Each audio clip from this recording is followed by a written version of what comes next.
Bom, pessoal, boa tarde a todos. Me escutam bem?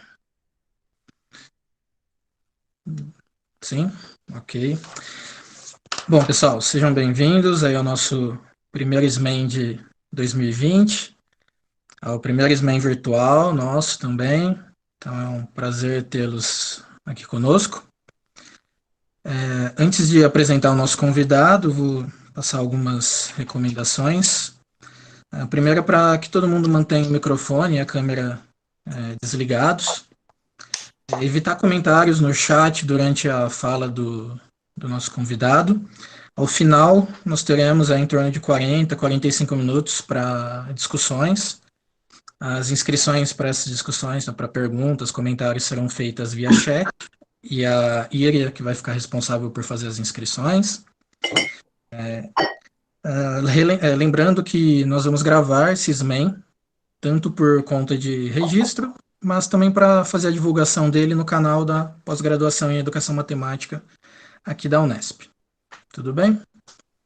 Então, sejam todos bem-vindos. Hoje, nosso convidado, então, é o professor Denival Bioto Filho, graduado em Matemática, mestre e doutorado em Educação Matemática aqui pela Unesp, atualmente professor do IF de Piracicaba, e que vai falar um pouco para a gente sobre alguns conceitos da educação matemática no contexto do ensino de física. Então, Denival, mais uma vez, muito obrigado aí pelo aceite. Era para ser presencial, né, esse nosso seminário, mas que bom que a gente conseguiu aí fazer esse encontro aí, mesmo que virtual, né? Eu agradeço e fique à vontade. Tá bom, obrigado, Lucas. Eu agradeço ao Lucas, né, por me estender o convite e a todos o que o Lucas apresentou agora há pouco aí para mim, que são da comissão aí, que estão envolvidos com os seminários, e agradeço ao programa de pós-graduação em Educação Matemática da Unesp de Rio Claro. Eu tenho um carinho grande por esse programa, porque eu fiquei envolvido aí com a Unesp por cerca de 10 anos, né? Eu fiz o meu mestrado na matemática em Rio Claro, e como o Lucas falou, um mestrado e doutorado aí na educação matemática, então fiz bons amigos aí, então tenho um carinho grande por esse programa. Meus orientadores, né, durante esse período foram a Miriam Penteado, o Olis Covesmose, e hoje eu sou professor do Instituto Federal de São Paulo, no campus de Piracicaba. E nesse instituto, nós temos um curso de licenciatura em Física. E eu oriento alguns alunos em pesquisas de iniciação científica. E o assunto que eu escolhi para falar hoje é a respeito dessas pesquisas em iniciação científica. Porque, bem, sou um pesquisador em educação matemática, né? E nessas orientações com alunos da física, alguns conceitos da educação matemática acabaram sendo contextualizados no ensino de física, e é sobre isso que eu vou falar um pouquinho nessa conversa aqui, tá bom? Bem, então, eu aprecio muito essa frase aqui, porque é uma coisa que eu acredito, e baseio nela nos trabalhos do Olis Covesmose, mas eu acredito que qualquer pessoa, ela pode aprender qualquer coisa se ela tiver motivos para isso. Se a pessoa tiver motivos para aprender, e mais fortes esses motivos, mais condições ela tem de aprender. Então, eu acredito nisso, e de certa forma, isso está relacionado com os conceitos dos quais eu vou falar um pouquinho hoje. Eu vou falar hoje sobre matemacia, vou falar hoje sobre matematização, sobre foreground, sobre posição de fronteira e sobre cenários para investigação. Cada um desses conceitos ou dessas discussões foram contextualizadas com alunos dessa licenciatura em física. Então, na verdade, eu vou apresentar 5 pesquisas de iniciação científica nessa conversa, tá bom? Então, é isso que nós temos pela frente. O primeiro conceito, né, matemacia, eu discuti ele na minha dissertação de mestrado. E naquela época, em 2006, 2007, eu tive contato com pesquisadores da área de geografia.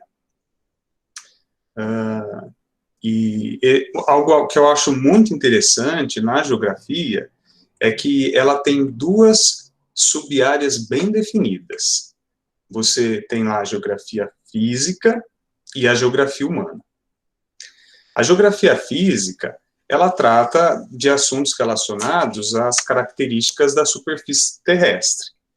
Então, você discute lá fauna, flora, relevo, hidrografia, oceanografia, geologia, climatologia e assim por diante. Então, é uma discussão técnica das características do espaço, da superfície terrestre. E você tem a geografia humana, que discute as relações da sociedade com essa geografia física. E inclui a geografia política, a geografia econômica, a geografia social, a geografia cultural, ela está relacionada ao urbanismo, à arquitetura, à ecologia, entre outros assuntos. Então, perceba que você tem assim, uma dimensão mais técnica da geografia, e você tem as relações da sociedade com essa geografia. E na geografia você tem essas duas áreas bem definidas, né? Pode lembrar lá da geografia escolar. Bem, mas e na matemática? Na matemática é fácil a gente falar a respeito de uma dimensão técnica da matemática. Daí a gente vai incluir aqui o raciocínio lógico, fórmulas, demonstrações, algoritmos e assim por diante. Então, você tem essa dimensão técnica da matemática. E a gente não poderia falar de uma outra dimensão da matemática que também discute as relações da sociedade com a matemática? Eu chamei isso de uma dimensão sociopolítica da matemática. Então, você tem lá a dimensão técnica e a dimensão sociopolítica. A matemática escolar, né, do jeito que a gente conhece, e as discussões entre das relações da sociedade dessa dimensão técnica da matemática. E dificilmente essa outra dimensão da matemática aparece na matemática escolar, diferente do que acontece com a geografia. Bem, então, da onde vem esse termo matemacia? O que esse termo tem a ver com tudo isso? Ele é inspirado nesse outro termo, literacia, e literacia tem a ver com alfabetização, tá bom? Eu não sou da área da alfabetização, vou dar a explicação do que eu entendo desse termo. Bem, você tem a alfabetização, existe a discussão sobre alfabetização funcional, mas a literacia envolve mais do que isso. Envolve você conseguir entender as aplicações, o impacto das coisas que você está lendo. É uma leitura crítica, com discussões sociais, políticas. Então, é disso que trata essa competência da literacia. E daí esse termo matemacia, ele vem no mesmo sentido, de dizer assim, olha, você tem a matemática, mas também uma competência conseguir aprender a matemática e pensar no impacto que aquela matemática tem na sociedade. Conseguir desenvolver e aprender matemática com pensamento crítico. Bem, daí o termo matemacia. Agora, por que discutir as relações da matemática e da sociedade? Faz sentido isso? Quero mostrar dois exemplos, né? Então, imagina a pessoa faz uma compra online, e hoje, né, com a situação do isolamento social, muitas pessoas estão comprando online. Mas pensa assim na matemática que está envolvido numa compra online. Você tem a matemática ali do dispositivo, do computador, do celular. Então, você tem uma matemática que possibilita a criação desses aparelhos, dessa tecnologia, o que por si formata a sociedade. A gente vive numa sociedade Com computadores, celulares, sem esses aparelhos, seria uma outra sociedade. Você tem lá a matemática das transações bancárias, que envolve essa compra. Você tem a matemática de toda a logística para entregar o produto na sua casa, ou para a fabricação do produto.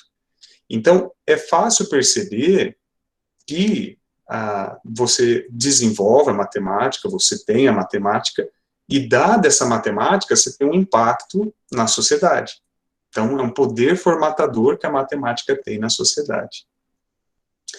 Um outro exemplo que a gente pode dar são decisões políticas ou governamentais que são tomadas com base em algoritmos matemáticos, em índices matemáticos. Um exemplo, por exemplo, é o Índice de Desenvolvimento Humano. Você tem lá um número que atribui 1 para melhor situação e 0 para pior situação. Um governante pode olhar esse índice e tomar decisões que envolvem financiamento, envolve, sei lá, saúde, educação, entre outras coisas. E talvez se esse índice fosse calculado de outra maneira, você teria uma outra decisão desse governante. Então, sim, a matemática, ela formata a sociedade também nesse sentido. Aqui eu coloquei uma figura representando aí o desenvolvimento da Covid-19, porque também, né, certamente, muitas decisões hoje, governamentais, para combater esse vírus, estão sendo tomadas, e você também tem uma matemática aí que serve como base dessas decisões, né. Então, existe, né, o impacto da matemática na sociedade. Isso dificilmente é discutido na matemática escolar tradicional, né, e para mim faria todo sentido a matemática ser como a geografia e ter essa discussão. Uma discussão também interessante envolvendo a matemática é essa ideologia da certeza em matemática, que é uma atitude para com os números. Então, você tem argumentos usados com base na matemática.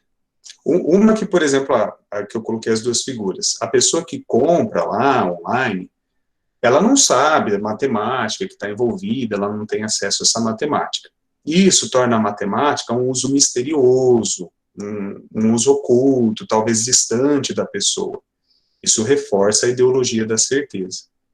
E quando um governante toma decisões com base em algoritmos matemáticos que a pessoa não tem acesso ou a pessoa está excluída do entendimento dessa matemática, ela fica sem poder de argumentação.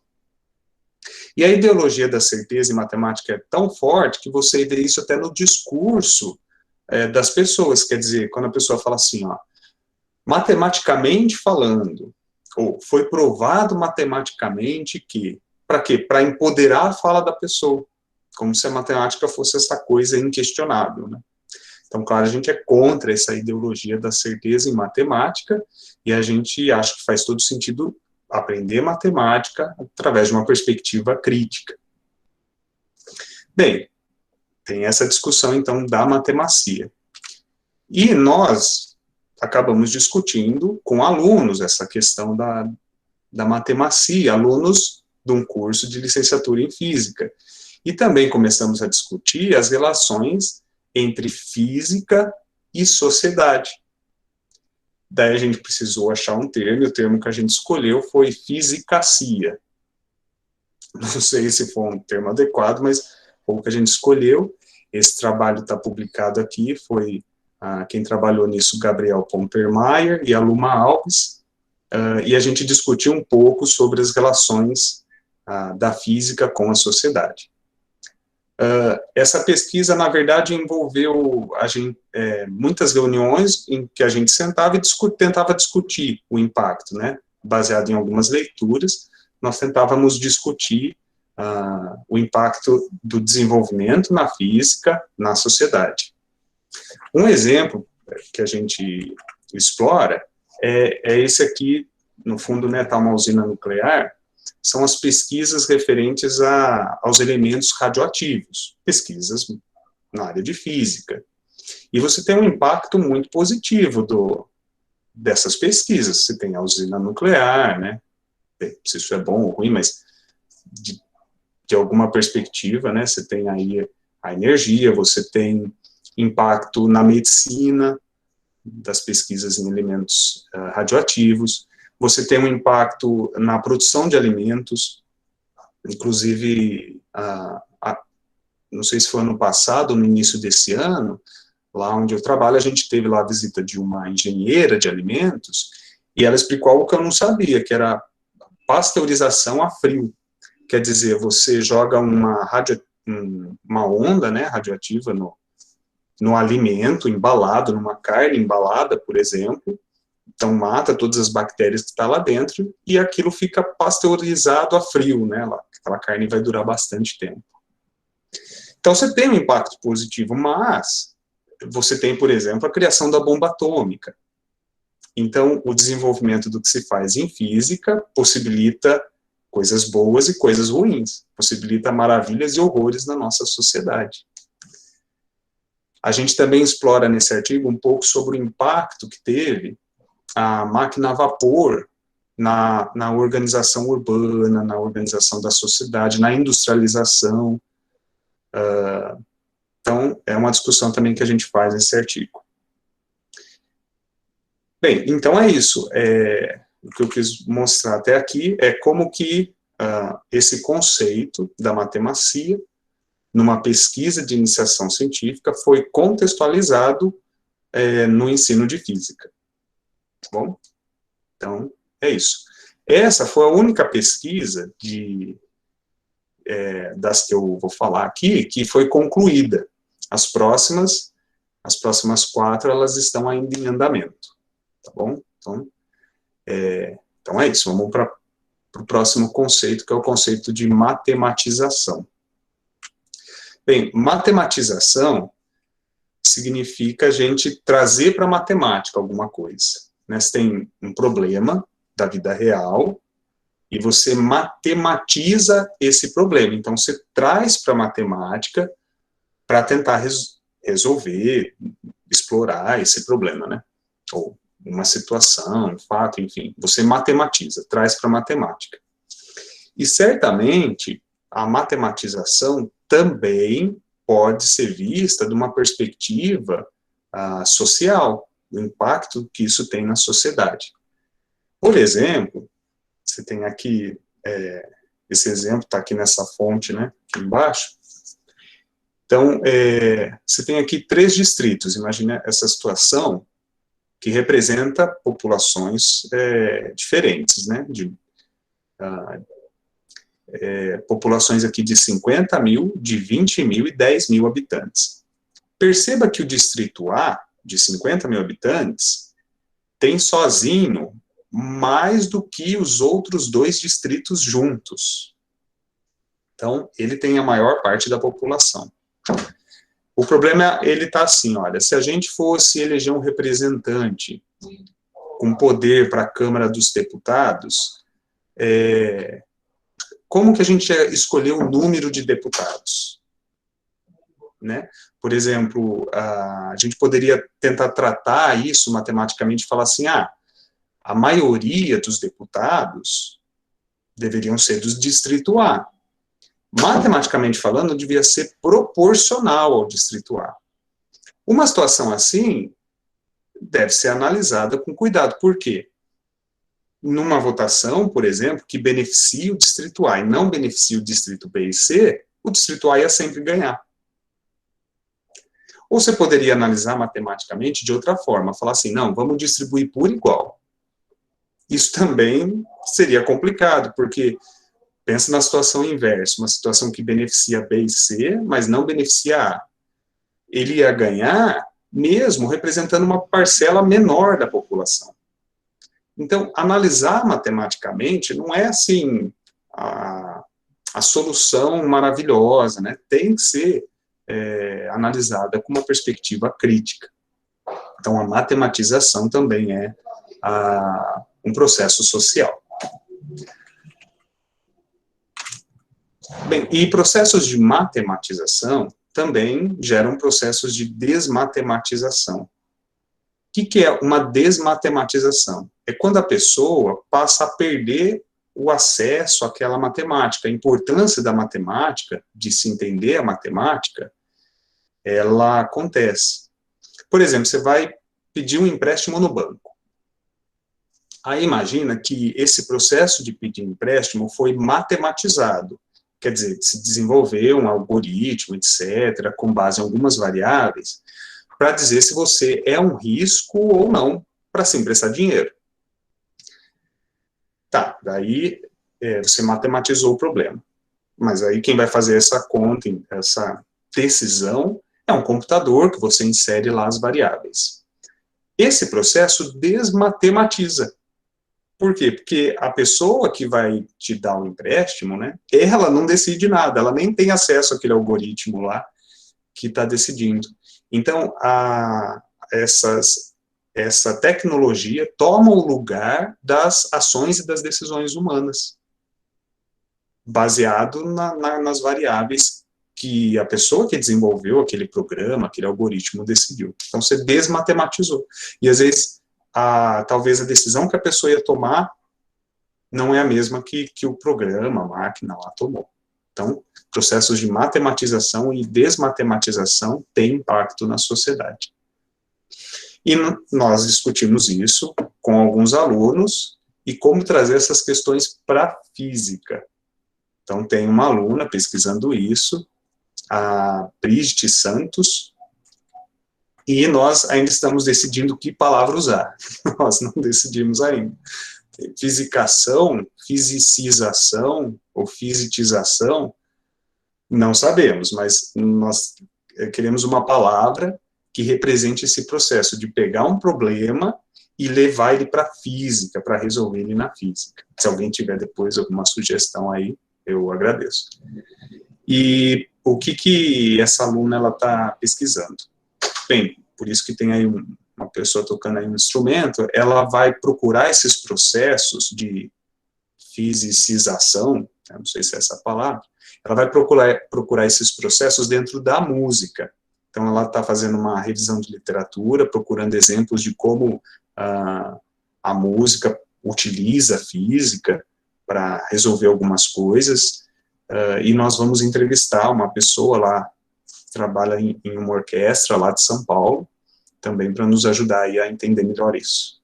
Bom, então, essa pesquisa está em andamento, e vamos ver, né, para onde que ela vai. Tá bom?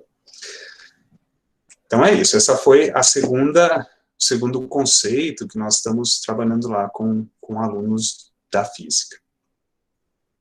O terceiro assunto aqui é foreground. E o que é foreground? Foreground tem a ver com a perspectiva de futuro de uma pessoa. Quer dizer, o que ela quer ser no futuro, o que ela planeja para o futuro, o que ela deseja, quais as possibilidades atraentes que ela vê para o futuro dela. Isso aí tem a ver com foreground. A discussão de foreground, ela tem a ver com motivos para alguém aprender. E, de fato, a gente consegue pensar motivos que as pessoas têm para aprender que está relacionado à perspectiva de futuro da pessoa. A pessoa pode aprender, por exemplo, para passar num vestibular, para passar num concurso, para ter uma determinada carreira. Então, é possível identificar motivos para a pessoa aprender, e esses motivos na perspectiva de futuro que a pessoa tem. Esse foi um assunto que eu tratei na minha pesquisa de doutorado, e eu trabalhei com crianças que estavam em situação de desvantagem social e queriam ser jogadores de futebol quando crescessem. Por quê? Porque o jogador de futebol rico, é famoso, sai com as modelos mais bonitas, os carros e tudo mais, né? Então, aquela vida de glamour tinha a ver com esse sonho da criança ser um jogador de futebol quando crescesse. E, discutindo esse conceito, né, com uma aluna lá da física, a gente decidiu pesquisar mais sobre isso. Antes de ir para a pesquisa, faz sentido falar um pouco sobre foregrounds arruinados. Sempre quando eu falo sobre foregrounds, eu acho interessante citar esse exemplo, que está nessa referência, em que trata do apartheid na África do Sul. O apartheid era um regime do governo de separação entre brancos e negros.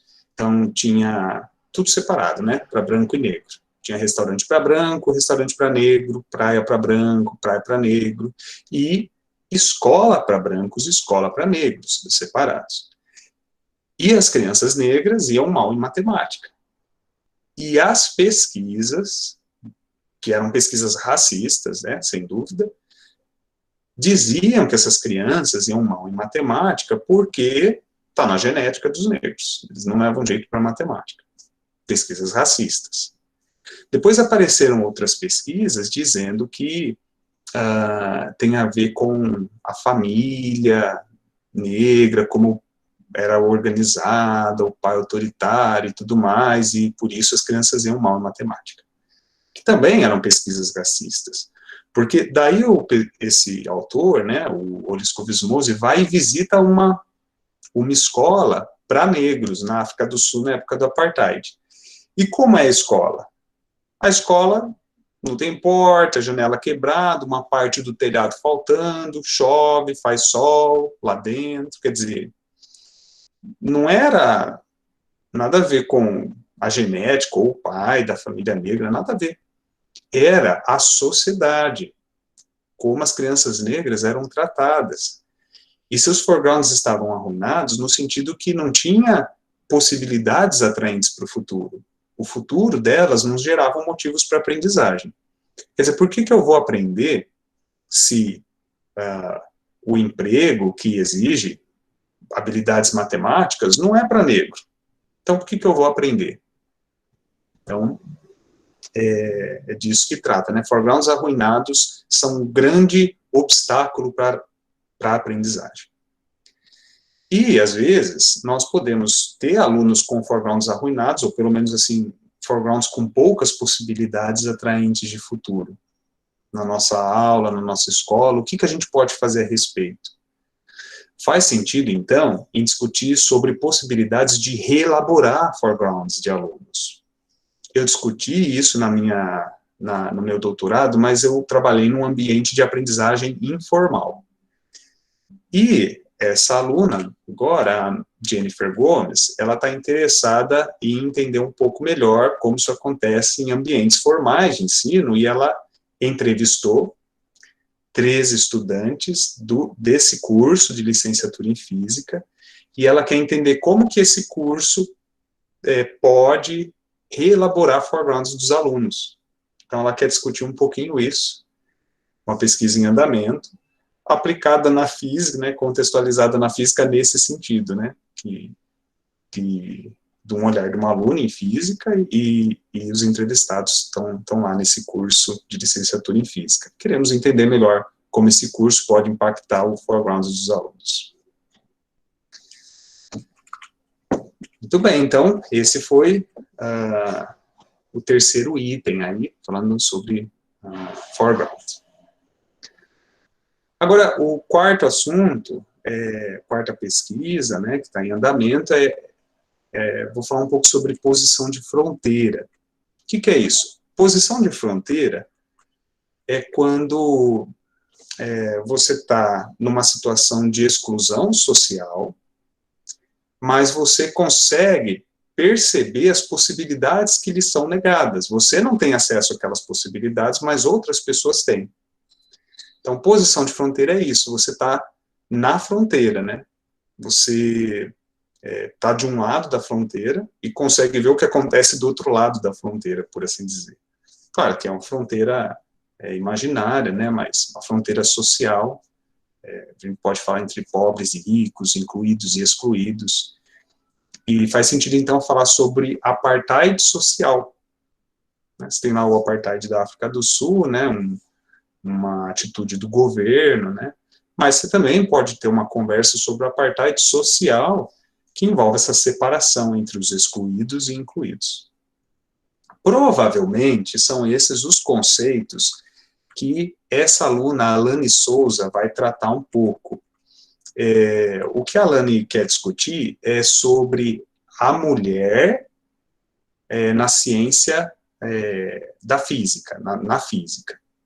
Então, quais as dificuldades que uma mulher na física enfrenta, ela vai tratar um pouco disso, e eu acho que faz sentido explorar esses conceitos. Essa pesquisa está bem no início, ainda nós estamos planejando, né, os procedimentos que a gente vai tomar. Não sabemos ainda se nós vamos olhar por um olhar de histórico, ou mulheres que estão hoje na física, ainda estamos decidindo.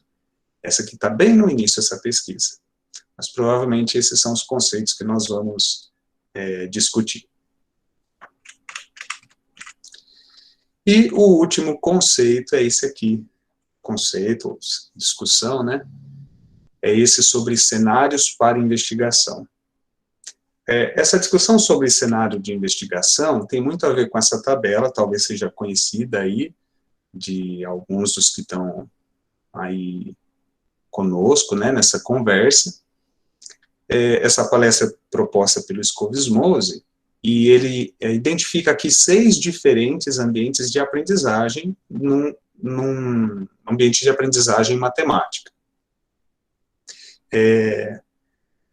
Claro que não são só esses 6, né, não são únicos, enfim. Acredito que aqui a discussão do autor é no sentido do professor tentar ambientes de aprendizagem mais investigativos, né? Que o professor caminhe no sentido de conhecer diferentes ambientes de aprendizagem. E ele define cada um desses 6 ambientes, vou tentar fazer isso de modo rápido. Você tem no ambiente 1, aquela aula tradicional de matemática, né? É um paradigma do exercício em que o professor põe o conteúdo, põe os teoremas, né, exemplos, e depois vai para o exercício, daí o aluno acerta ou não, daí ele dá outro, depois ele dá um pouco mais difícil. Essa é aquela aula tradicional de matemática, né? E, então, está aqui na primeira coluna, paradigma do exercício, e na primeira linha, porque faz referente à matemática pura, calcule, resolva, não tem nenhuma aplicação. E eu propositalmente coloquei aqui um exercício de cálculo, porque para mim, por exemplo, quando dou aula de cálculo, é muito difícil não ficar só nessa região aqui, né? É muito fácil a gente só ficar nessa região, nesse tipo de ambiente de aprendizagem, né? Uma aula de cálculo. Então, para mim, né? Para mim, pelo menos, é um desafio tentar coisas diferentes. E o que seria um cenário para investigação? Num cenário para investigação, o professor faz convites para o aluno para ele explorar algumas coisas matematicamente, né? Fazer um papel de um matemático, de um investigador. Então, imagina uma situação que você tem aqui uma função de segundo grau, você tem os coeficientes, né? A, B e C, e imagine que o professor faz convite para os alunos se engajarem no sentido de entender o que acontece com a parábola quando a gente varia esses coeficientes. Então, se eu aumento A, eu diminuo A, o que acontece com a parábola? Ela vai para a esquerda, para cima, ela fica mais fechadinha, mais aberta, o que acontece com ela? E quando eu vario B? E quando eu vario C?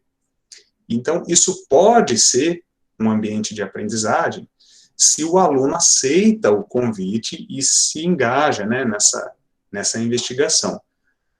Claro que se for só uma ordem, né, e o aluno só faz porque o professor está mandando e tal, não caracterizaria um cenário para investigação. Também referente à matemática pura, aqui no caso. Então, você tem aqui, ó, a diferença entre as 2 colunas, fazendo referência à matemática pura. No ambiente 3, você faz referência a uma semi-realidade.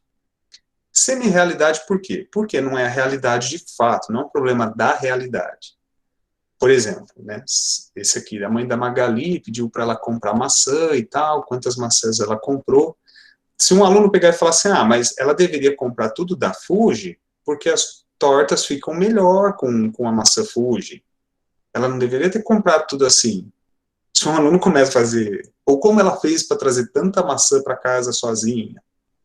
Se o aluno começa a fazer esse tipo de pergunta, não faz sentido. Por quê? Porque não é a realidade, de fato, é uma semi-realidade, e se essa realidade é só para resolver exercício, você está aqui ainda na primeira coluna, paradigma do exercício.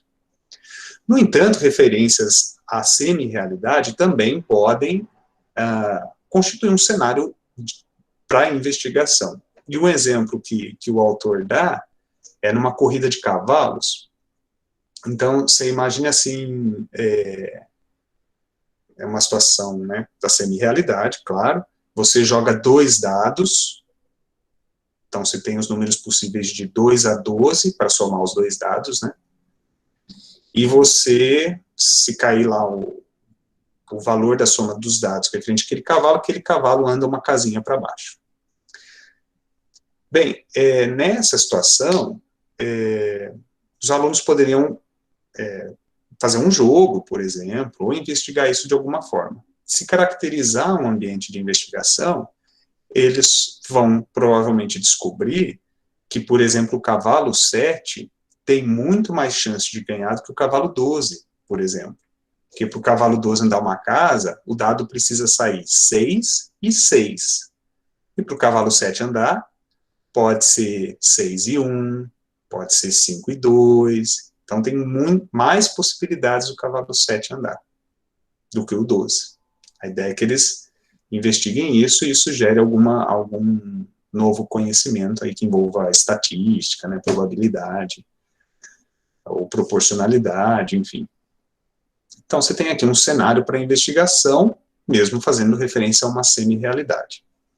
E, por fim, na última linha, você pode ter dados reais, de uma situação real, mas se for só para resolver um exercício, ele ainda faz referência ao paradigma do exercício, apesar de ter dados reais.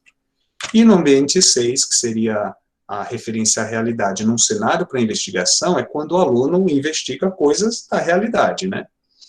Aqui nessa referência, tem um trabalho em que as pessoas envolvidas nessa atividade, eles fizeram pesquisas na cidade de Rio Claro, envolvendo distribuição da água, criminalidade e inclusão digital. E descobriram muitas coisas que eles não estavam esperando descobrir. Uma delas, só uma, né, vou falar aqui, é esse dado aqui que eu achei bem interessante. Eles descobriram que em Rio Claro, a perda de água média é de 57%, pelo menos na época era. Quer dizer, da água tratada lá, que sai da estação de tratamento, até chegar na casa das pessoas, 57% dessa água é perdida por causa, principalmente, de canos quebrados na rede. Então, imagina, quanta água tratada, limpa, desperdiçada, né? Mas, enfim, um ambiente de aprendizagem investigativo que faz referência à realidade. Muito bem, então essa é a tabela do OLE. E eu já mexi com essa tabela, fiz algumas alterações algumas vezes. Claro, não para substituir a tabela, não é isso, mas também como incentivo de pensar novos ambientes e um incentivo para a gente fazer, tentar caminhar no sentido de fazer atividades mais investigativas dentro da sala de aula. Então, por exemplo, eu já fiz uma relação da tabela com a zona de conforto e zona de risco da Miriam Penteado, né? Zona de conforto é aquela zona em que o professor, ele dá aula do mesmo jeito que ele teve aula quando ele era criança, é confortável, tradicional e tal. E zona de risco, no sentido de que é um ambiente que algumas coisas inesperadas podem surgir. Talvez perguntas que o professor não saiba responder, por exemplo. Mas não no sentido de que zona de risco é ruim, né? Não é isso. Mas um incentivo para o professor sair da sua zona de conforto. Também já relacionei com um artigo do Borba e do Oles, Cobismose, que fala sobre ambientes de aprendizagem, incluindo 3 cenários. O cenário concreto, que é aquele tudo certinho, padronizado, né, tradicional.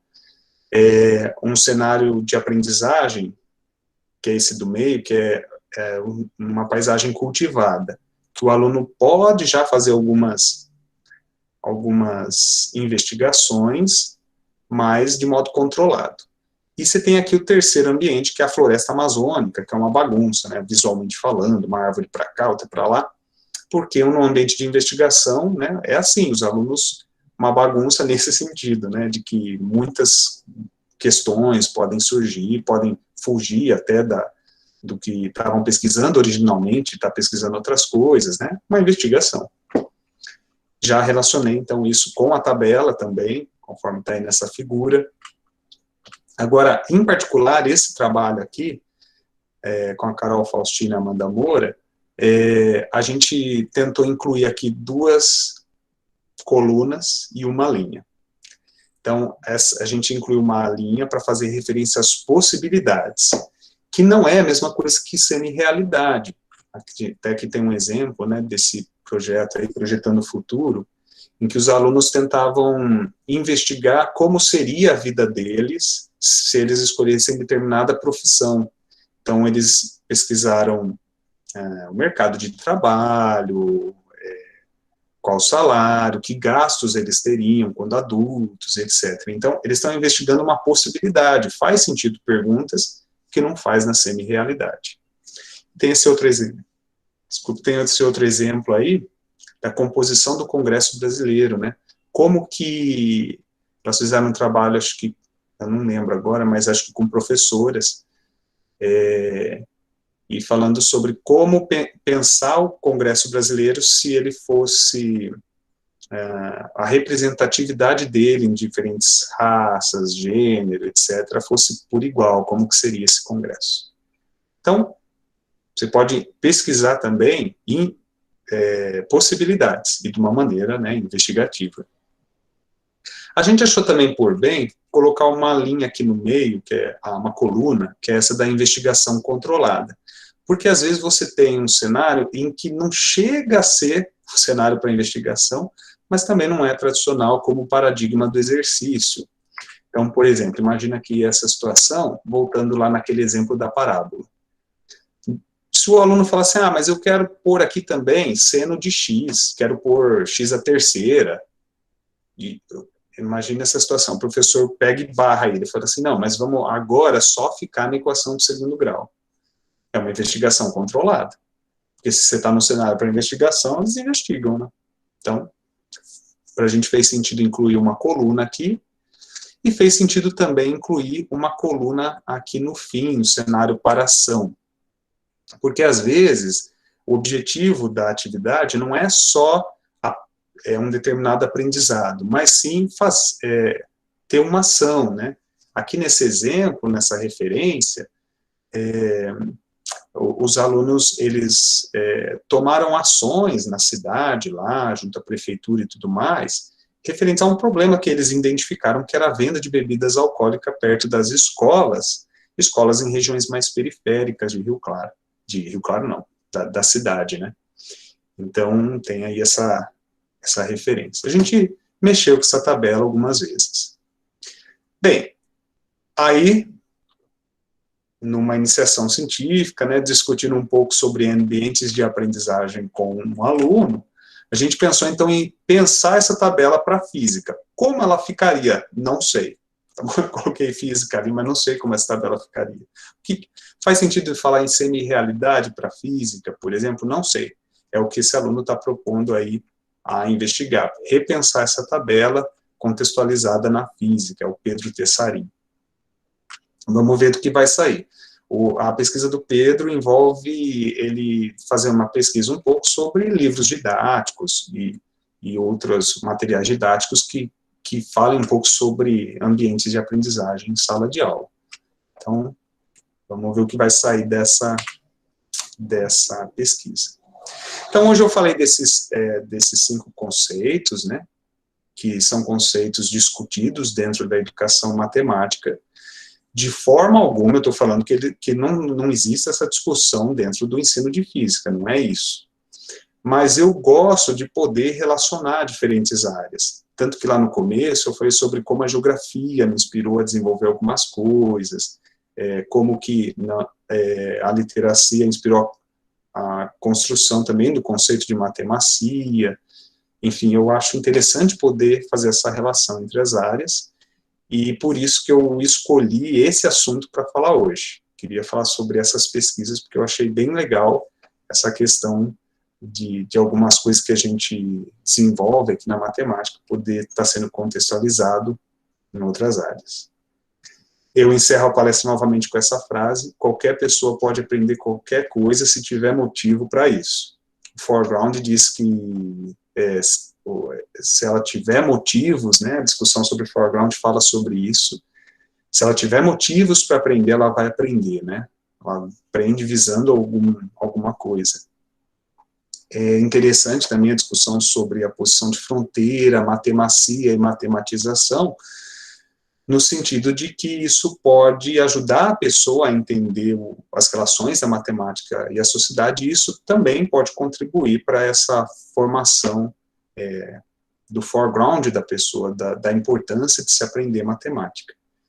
E você tem a discussão sobre cenários de investigação como incentivo aos professores a caminhar nesse sentido. Então, é isso. Eu encerro aqui a minha palestra, agradeço novamente ao programa e aos envolvidos aí no cinema. Certo?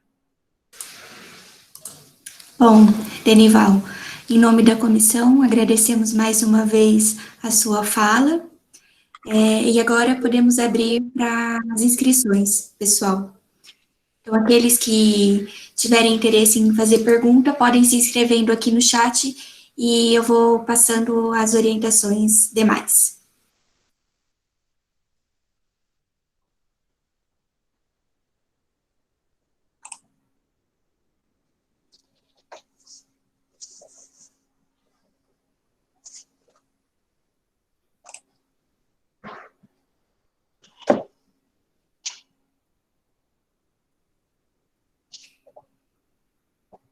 Alguém gostaria de falar? Algum inscrito?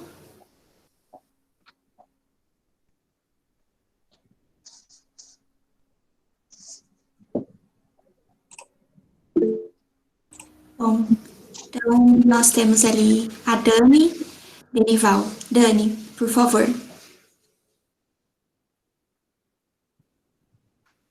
Oi, Denival, tudo bem? Oi. Adorei a sua fala, foi maravilhosa. Você deu um panorama muito bem feito sobre as coisas que a gente estuda no grupo e outras coisas mais que eu não conhecia. E gostei muito dessa ponte que você fez com a física. Eu acho que muita coisa que a gente discute na educação matemática crítica pode ser ampliada, sim, em várias áreas, até porque tem uma perspectiva social e essa perspectiva não precisa estar presa à matemática, muito pelo contrário. E eu só queria pedir, se você pudesse explicar um pouquinho mais para a gente, aquela tabela, aquela alteração que você, Amanda e a Carol fizeram da tabela dos cenários, que eu achei bem interessante, não conhecia, e aquela última linha sobre possibilidades, eu fiquei na dúvida daquela última linha. E uma segunda pergunta, se você puder me permitir, é explicar um pouquinho mais aquele conceito de dematematização também, que eu fiquei com um pouco de dúvida. Tá bom? Obrigada.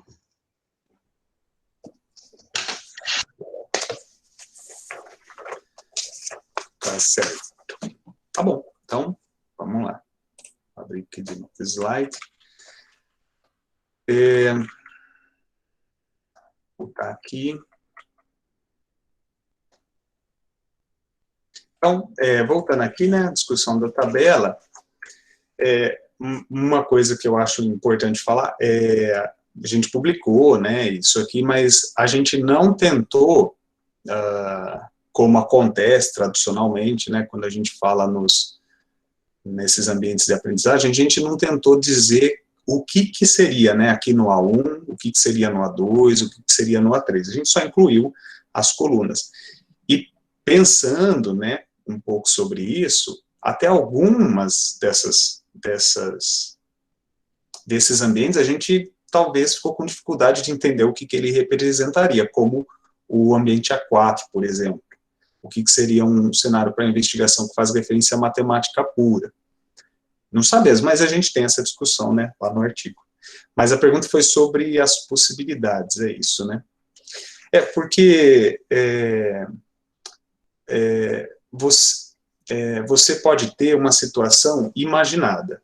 Então, na semi-realidade, também é uma situação imaginada, mas é só para aquela semi-realidade construída, né? Quando a pessoa tenta fugir, né, fugir não, mas fazer algumas perguntas, como se aquilo fosse realidade, essas perguntas não vão fazer sentido. Como, por exemplo, a questão das maçãs, e a gente perguntar assim, mas por que tanta maçã? Ou a pessoa investigou a qualidade das maçãs? Essa pergunta não faria sentido. Mas nesse exemplo aqui, esse projetando o futuro, por exemplo, foi uma situação assim, a gente estava com os alunos e a gente fez um projeto, projetando o futuro, e falou assim, olha, vamos tentar pensar o futuro de vocês. Como que seria? O que a gente queria era uma discussão sobre a questão financeira, né? Era nesse sentido a discussão. Os alunos, durou algumas semanas esse projeto, os alunos escolheram uma profissão que eles gostariam de ter quando crescesse, investigaram quais as possibilidades daquela profissão, quanto que eles iam ganhar, tentaram ver o que eles iam gastar, eles planejaram, você casado, você 2 filhos, o que eu vou ter de gasto, e construíram uma tabela de gasto e de ganhos, assim, né? E colocaram isso numa tabela para ver se eles iriam ter o padrão de vida que eles queriam com aquele emprego. Não chega a ser uma semi-realidade. Por quê? Porque, enfim, faz sentido todas essas perguntas, né? Perguntas, mas e se você acabar tendo mais filhos, ou acabar não tendo, e se você não casar? Todas essas perguntas fazem sentido. Não é uma semi-realidade. Mas não é a realidade, né? Porque aquilo não existe. Então, a ideia aqui é pesquisar possibilidades. Não é a realidade, mas é uma possibilidade da realidade. Aquele lago lá está poluído, mas qual que seria o impacto na nossa cidade se ele não tivesse? Você está investigando, não é a realidade. Também não é semi-realidade, mas é possibilidades. E acho que quando a gente trabalha com projetos, sempre tem alguma coisa envolvida com possibilidades. Né? Por exemplo, da inclusão digital, dentro daquele outro projeto que eu comentei, eles pesquisaram na cidade quais que seriam possibilidades para se incluir quem não tinha acesso. E foram na prefeitura, e talvez, né, passe a ser algo da realidade, mas não era, eles estavam investigando possibilidades. Então a gente quis diferenciar isso da semi-realidade, e a gente construiu aqui uma linha adicional. Não sei se respondi sua pergunta, Daniel.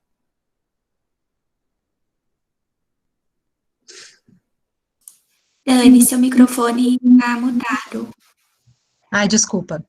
Respondeu sim. E você, inclusive, me fez pensar que essa linha e referências às possibilidades, a gente também poderia entender como referências a foregrounds. Mas é algo que a gente pode depois até conversar. Obrigada.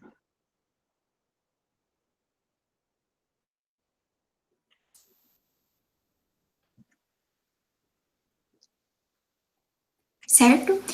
O próximo aqui que está inscrito é o Lucas Mazzi. Lucas, por favor. Denival, muito obrigado aí pela sua fala, novamente. Obrigado pela participação. E eu tenho uma dúvida, um questionamento, né, para a gente pensar. Quanto à ideia de foreground, eu ando lendo algumas coisas, né, de educação matemática crítica, e o foreground, para mim, é algo que ainda preciso refletir um pouco sobre, mas só para a gente pensar juntos. Queria saber se você conhece algum trabalho, ou desenvolveu já algum tipo de trabalho, que fala sobre essa ideia de foregrounds arruinados dentro da própria formação inicial. Por que eu falo isso? Porque eu vejo que é muito comum, mesmo alunos, né, que chegaram ali numa licenciatura ou bacharelado em matemática, por exemplo, o próprio curso parece que liquidar, digamos assim, as esperanças e os sonhos que esses alunos possuíam ao ingressar na universidade. Então, às vezes, por atitudes de professores, por falas, por notas, etc. Assim. Então eu vejo que esse foreground ele é abalado, inclusive nessa nossa formação inicial. Então eu queria saber se você já pensou alguma coisa sobre, ou se você conhece alguma pesquisa que fala sobre esse tipo de discussão, algo nessa linha. Legal. O Lucas, eu não conheço, tá bom? Não conheço, não quer dizer que não tem, né? Mas eu não conheço, de fato, sim, das pesquisas que eu conheço, eu não conheço nenhuma que trata de alunos na formação inicial de professor, aliás, alunos de graduação em geral. Talvez, eu não conheço. Por isso que eu achei essa proposta aí, que a gente está desenvolvendo com essa aluna que eu apresentei aqui, interessante. Porque, por causa disso, vai tratar de alunos na formação inicial e numa faculdade, né, que é a primeira vez que eu estou tendo contato com isso. E a gente realizou a entrevista, foi essa semana agora, semana que passou. A entrevista com 3 alunos de lá. Então, eu vou falar só uma impressão inicial minha dessas entrevistas. Nós tivemos ali 2 alunos que queriam ser professores quando entraram no curso, e o curso potencializou esse desejo desses alunos. Eles ficaram ainda mais admirados com a ideia de dar aula, um já está dando aula. Então, aconteceu nesse sentido. Teve também uma aluna, um dos alunos entrevistados, que ela não queria dar aula, e o curso, na verdade, teve um impacto ainda mais de potencializar ela não querer dar aula mesmo, de jeito nenhum, né?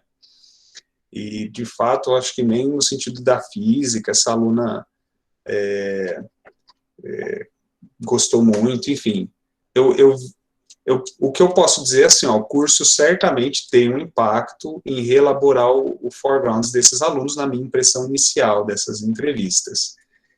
E se ele pode reelaborar, ele pode potencializar, melhorar esse foreground, pode também ainda agredir esse foreground, né? Não vou falar arruinar, mas saber que um curso tem esse poder, digamos assim, né, essa possibilidade, é algo para se pensar, né? Que pode arruinar ou criar motivos para a pessoa aprender.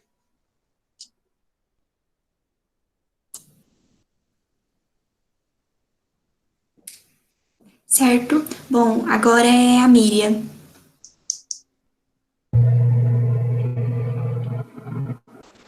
Está aparecendo a nossa imagem? Boa tarde.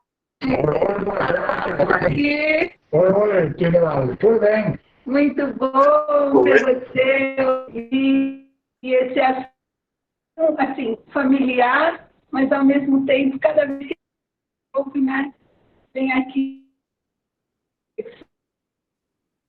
um pouco mais, né? E Daniela fez uma pergunta, eu cheguei atrasada, né? E eu entendi que você trabalhou com alguns alunos lá do curso de física, mas eu não sei se é mestrado, é graduação, mas deu para entender.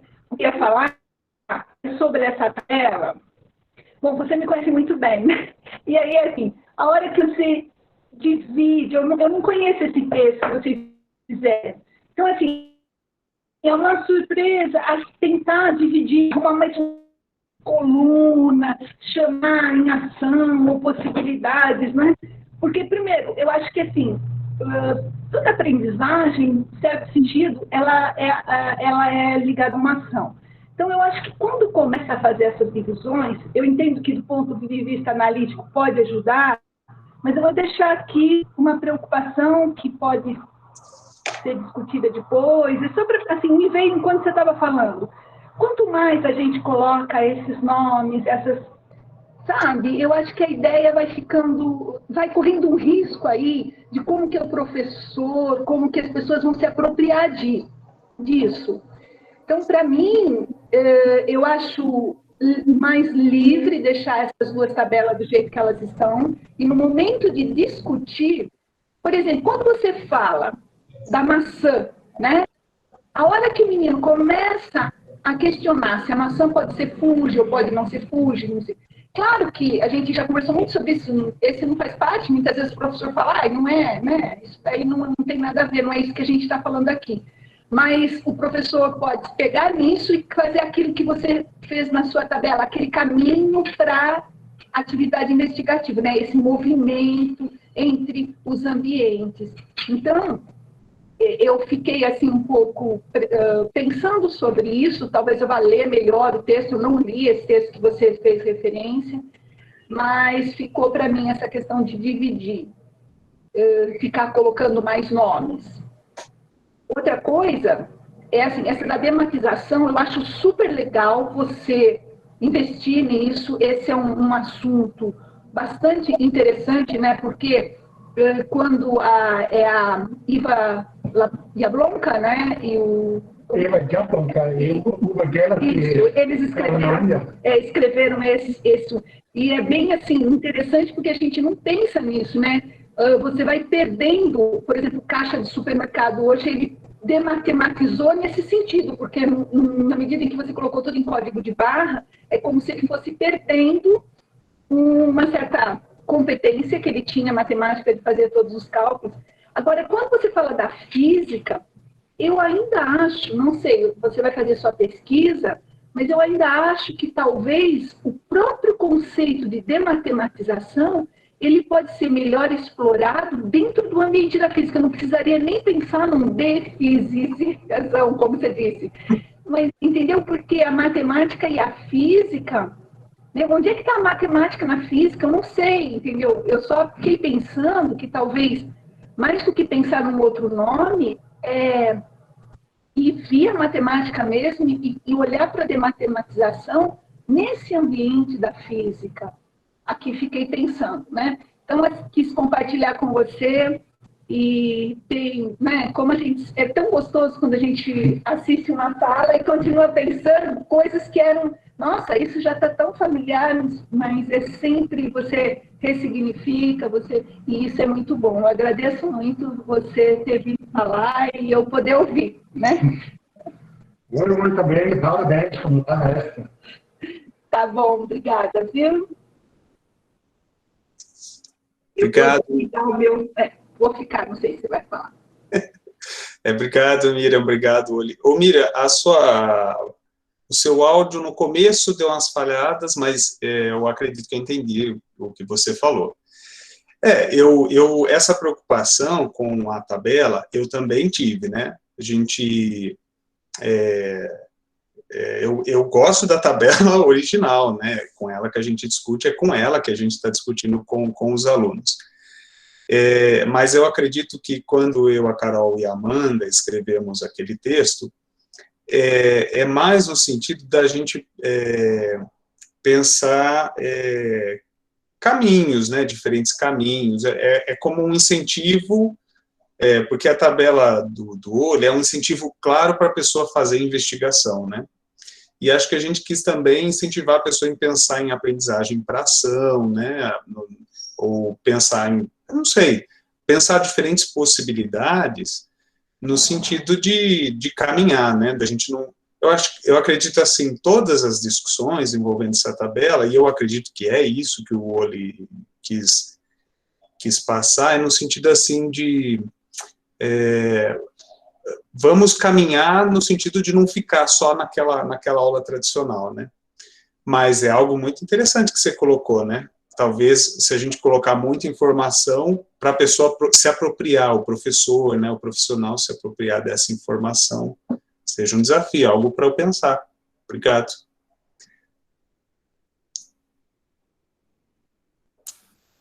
Certo, Miriam? Sim, muito obrigada. Viu? Eu vou continuar aqui no background, vou apagar o vídeo a fala. O áudio. Tá, Obrigado, Miriam. Olha, saudade de vocês. sim. Também. Vai passar tudo isso e a gente vai se encontrar ao vivo e a cores, tá? Tá.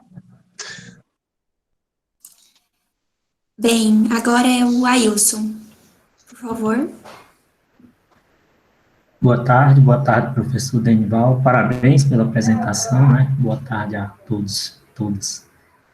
Professor, eu queria apenas tirar uma dúvida quanto aos conceitos de matemácia e matematização. Qual a relação entre eles, aproximação, já que os demais parecem mais distintos, mas entre eles dois me deixou dúvida.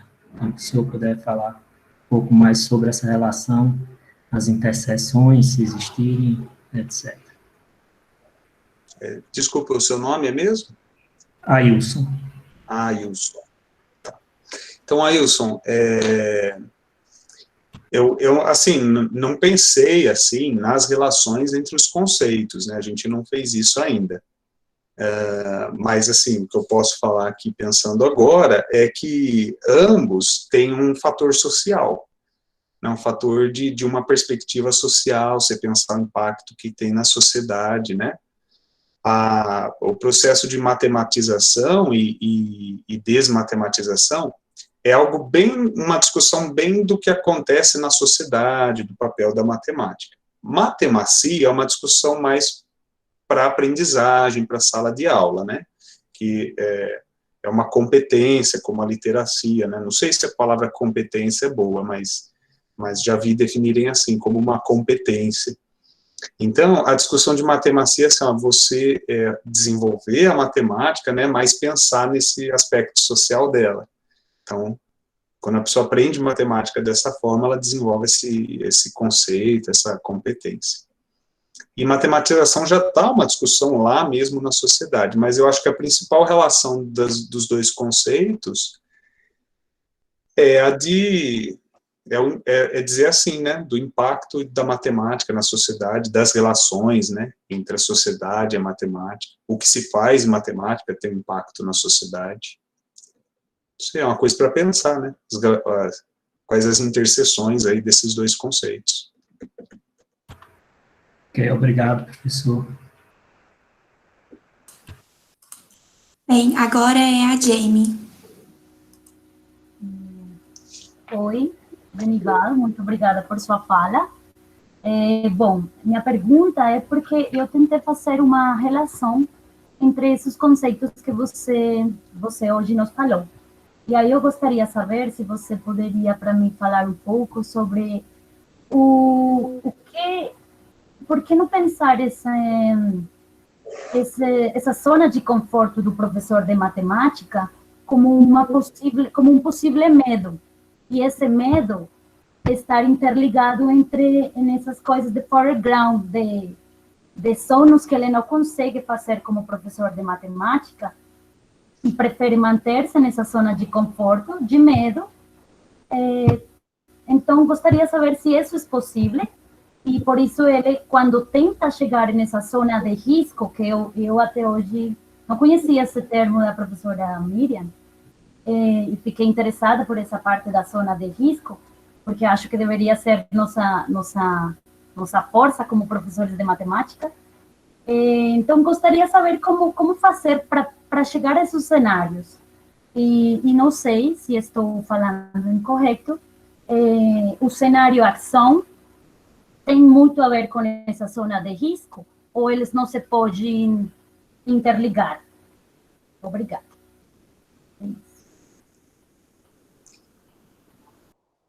Jamie, é assim que fala seu nome, Jamie? Obrigada. Então, Jamie, olha, você falou alguma coisa que eu nunca tinha pensado, né, sobre zona de conforto relacionado com o foreground do professor. Muito interessante. Na sua fala, achei que fez todo sentido. Eu nunca tinha pensado sobre isso. E faz sentido, né, o professor, ele está numa zona de conforto, pode ter a ver com um foreground, assim... porque, assim, o professor, ele fica na zona de conforto quando? Não sei, às vezes pode ser essa relação, né? Às vezes ele já não tem mais perspectiva boa como professor, pode ser um descontentamento com a própria carreira, não sei, talvez. É uma coisa para pensar.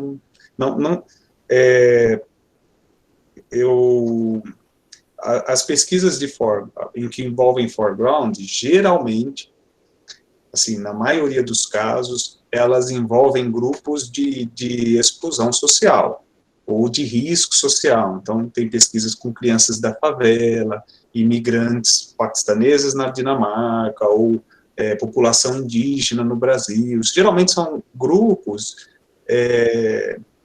numa situação de risco social. E uma coisa que eu tenho me perguntado é exatamente isso, né? E foregrounds de pessoas que não estão nesse risco social. Eu acho que faz todo sentido a gente falar sobre foreground de professor, foreground de alunos de graduação, de iniciação científica, né? Mesmo porque faz parte da nossa área de pesquisa aqui, falar sobre professores e formação inicial de professor, alunos de graduação. Tem bastante coisa aí para pensar na sua fala, viu, Jamie? Tá bom. Mas... Porque para mim, eu sigo pensando que essa zona de conforto pode ser o mesmo medo do professor.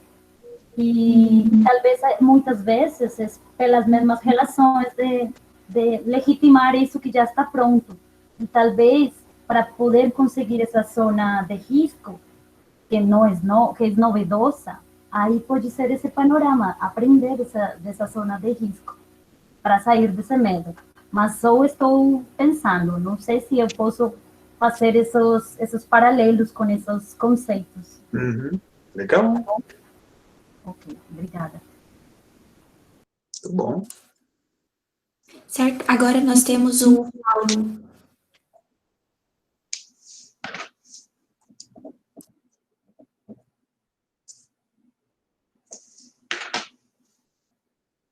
Paulo, seu microfone está mutado.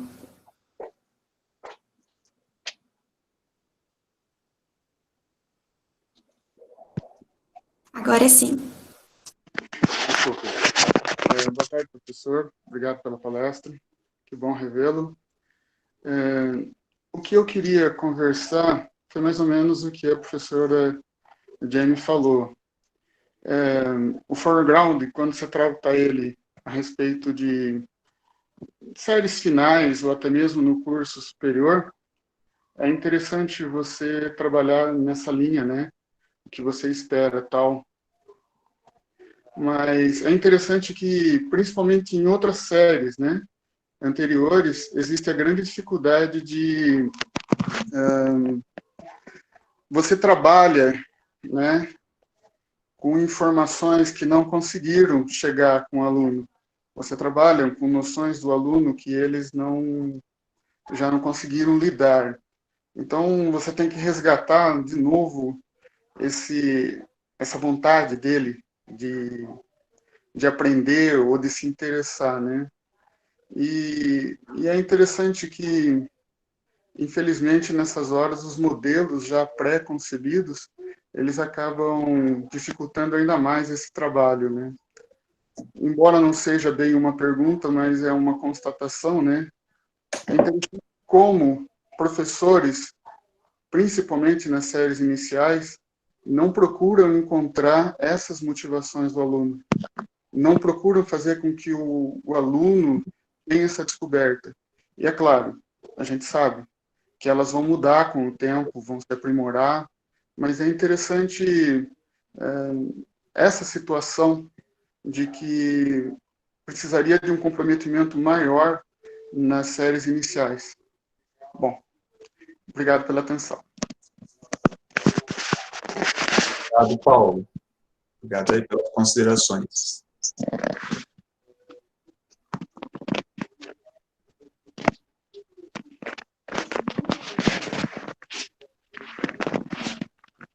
Me ajuda que eu estou atrapalhado. Denival, você gostaria de fazer mais alguma colocação? Não, faz sentido. Sobre o que o Paulo falou, faz sentido. Eu acho que é algo a se pensar mesmo, né? Ah, ok. E a discussão do foreground é muito nesse sentido, né? Que a escola, né, as instituições, os professores levem em conta o foreground do aluno, né? Levem em conta quem ele é, enfim, né? Para entender, muitas vezes está ali as dificuldades, os obstáculos para a aprendizagem. Então, faz todo sentido, Paulo. Tudo bem. Eu só perguntei porque para mim pareceu que a imagem congelou. tá? Obrigada. Miriam, por favor. Gente, eu vou falar de novo provocada pela Jane, tudo bem, né? Jane, eu estava pensando aqui no que você falou, e eu vou falar uma coisa para o Denival, porque, Denival, sabe o que você disse da questão da zona de conforto e para ir para a zona de risco, relacionando com o cenário de investigação, né? Uhum. E, na verdade, o próprio Denival elaborou, eu não sei se ele tem fácil aí, aquela tabela com as cores, sabe? Eu acho que foi do seu mestrado ou do doutorado. Uhum. Mas onde ele faz essa reflexão de que é exatamente aí, ó, tá vendo? E, na verdade, a ideia dessa tabela, para facilitar a conversa, a ideia é de movimento.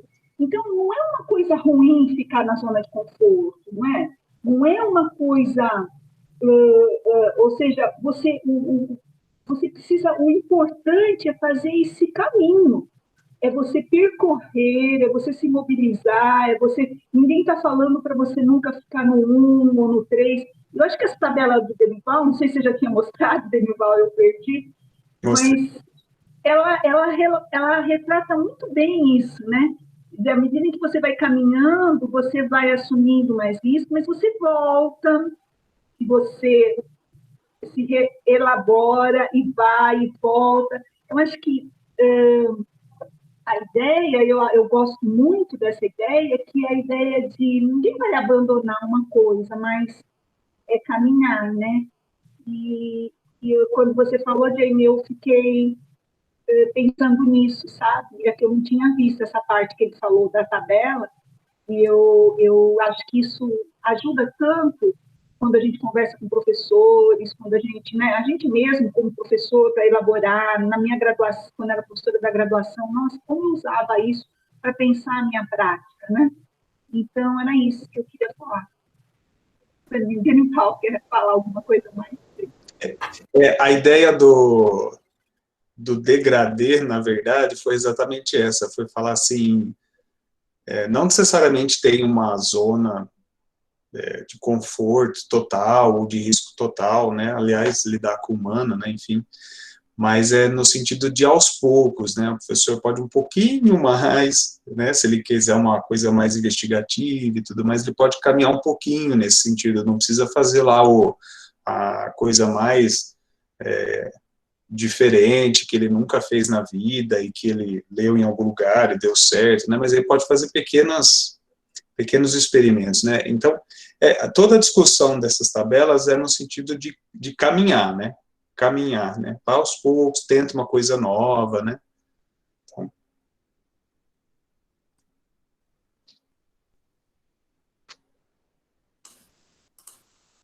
Certo?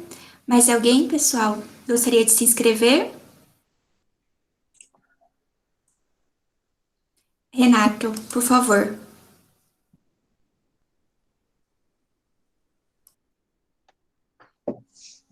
Olá, olá. Todos estão me ouvindo? Estou. Sim. Bom, em primeiro lugar, muito obrigado pelo SMEM de hoje. Eu queria só pedir para você alguns exemplos. Na verdade, eu não sei se eu entendi direito uma coisinha. Quando você fala daquele conceito que você ainda não definiu um nome na física, né? Eu entendi que você está buscando um análogo da matematização.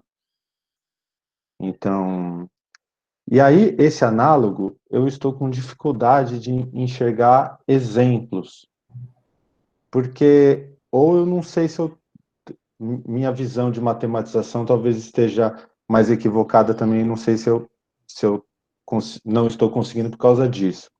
Mas o meu entendimento da matematização diz respeito à aplicação de métodos matemáticos em áreas que não são exatamente da matemática. Então, por exemplo, falando mesmo da física, eu posso pegar um problema de física e eu utilizo conceitos matemáticos para resolver aquele problema da física. E eu tenho, por exemplo, uma dificuldade, pensando nessas duas áreas, em pensar o contrário. Eu tenho um problema da matemática que eu preciso resolver. Então, eu uso um conceito da física e eu consigo resolver o problema matemático. Eu não consigo encontrar esses exemplos, ou mesmo em outras áreas. Se você pudesse comentar isso que eu estou achando, não sei se eu estou achando correto, achando certo, e se você tiver alguns exemplos, eu agradeceria. Tá? Muito obrigado e parabéns pela apresentação. Obrigado, Renato. Renato, nós estamos na fase bem inicial dessa pesquisa, né? Eu e essa aluna aí, a Brigitte Santos. A questão é assim, você falou sobre relações da matemática com a física. Não é muito nisso que nós estávamos pensando, né? A gente estava pensando em relacionar a física com a realidade, né? Com situações do cotidiano, enfim. Eu não sei, assim, matematização de todos os conceitos é o único que eu fui investigar agora para me inteirar. Posso complementar uma coisa? Tá. Na verdade, eu falei só como exemplo a matemática. Eu poderia também pensar num problema social. Então, eu tenho um problema social e uso a matemática para resolver aquele problema, ou crio um modelo, alguma coisa. Mesmo na questão do social, eu ainda tenho dificuldade em ver essa física para resolver, tá? Desculpa para te interromper, tá? Isso, tá bom. Então, e na verdade é o que nós vamos investigar, né? O que a gente quer é exatamente isso que você também perguntou. Nós queremos exemplos e vamos tentar investigar esses exemplos de como que uma situação pode se recorrer à física para discutir ou resolver ou criar ferramentas para essa situação. Nós vamos fazer isso na música. Eu não sou físico, então eu teria muito cuidado aqui para tentar dar um exemplo da física e falar besteira, mas a aluna está lá se formando em física, né? E nós queremos, assim, nós imaginamos que nós vamos, dentro dessa pesquisa, exatamente isso, esse que vai ser o produto da nossa pesquisa, que é de iniciação científica, né? Ter alguns exemplos de como a área da música recorre a alguma análise da física para se resolver algumas coisas. Nós, assim, inicialmente, né, explorando, pensando, a gente pensou algumas coisas referente à construção dos instrumentos, a questão da acústica do lugar, né, da orquestra, que precisa ser um lugar todo acústico, como que esses elementos são distribuídos no palco, mas é só assim, por enquanto, uma especulação. O que nós queremos é ver se, de fato, existe uma análise física na construção desses elementos, de uma orquestra ou de outros aspectos ligados à música. Mas é o que nós estamos pesquisando, né? Não sei se é isso que você perguntou, mas nós estamos querendo exatamente a mesma coisa, alguns exemplos de como isso acontece.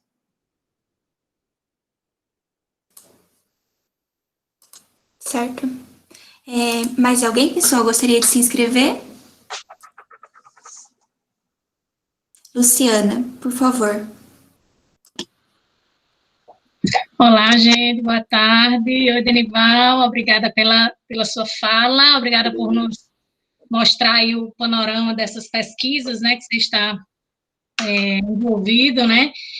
Então, na educação básica, a gente tem, nos últimos poucos anos, ouvido, né, escutado a expressão letramento matemático.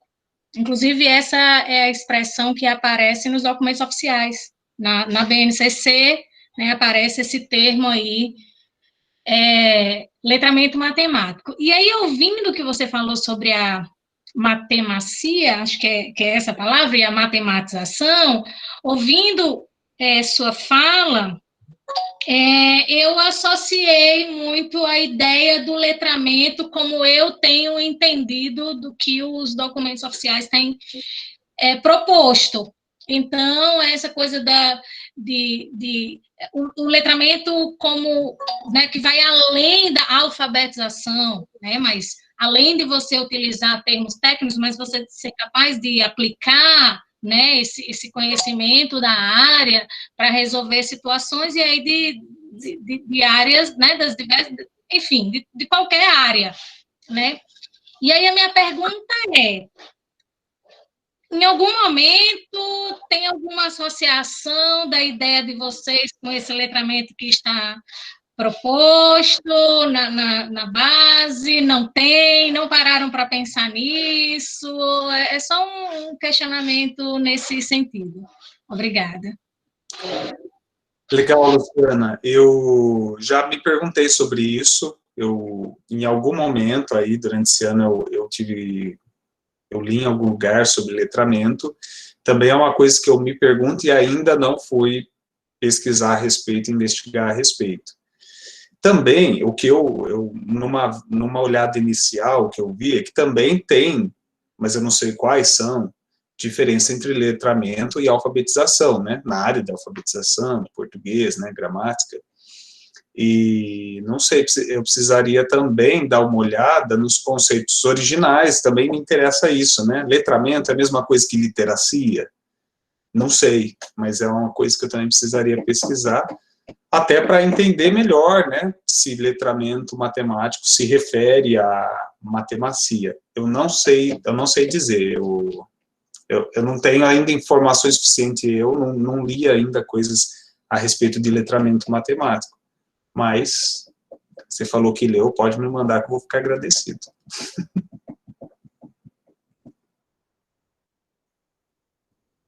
Obrigado, Luciana.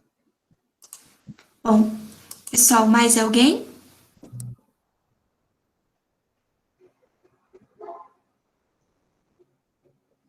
Não? Então tá bom. Denival, novamente nós gostaríamos de agradecer a sua palestra e as enormes contribuições que trouxe para a discussão. Muito obrigada, viu? Obrigado, foi um prazer estar aqui e gostei aí de ouvir todo mundo, pessoas que eu conheço, pessoas novas também. Obrigado pelas contribuições, eu anotei tudo que vocês falaram aqui, foi um prazer enorme estar aqui com vocês, e obrigado pelo espaço. Obrigada a você.